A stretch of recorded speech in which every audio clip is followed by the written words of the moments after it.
Saint செவரினஸ் of நாரிக்கம். நாரிக்கம் பழங்குடியின மக்களால நாரிக்கம் அப்போஸ்தலர்னு அழைக்கப்படுறாரு.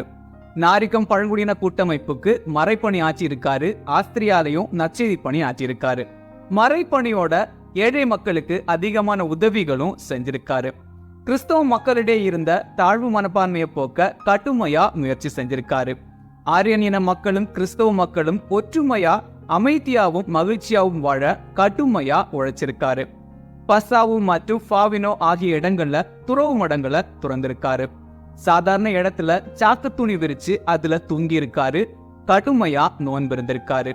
இவரோட மறைபரப்பு பணியை பார்த்த ஜெர்மானிய குறுநில மன்னர் ஒடோசர் இவரை ரொம்பவே பாராட்டியிருக்காரு.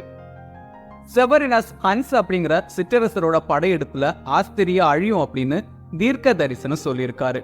படையெடுப்பால பாதிக்கப்பட்ட மக்களுக்கு உறுதுணையா இருந்திருக்காரு. மறுவாழ்வு மையங்கள் அமைச்சு உதவியும் செஞ்சிருக்காரு.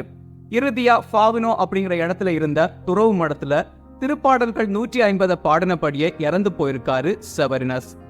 செயின்ட் அந்தோனி த ஹரிட்டோட குழந்தை பருவ பாதுகாவலராகவும் ஆன்மீக தந்தையாகவும் செவரினாஸ் இருந்திருக்காரு அப்படிங்கிறது குறிப்பிடத்தக்கது.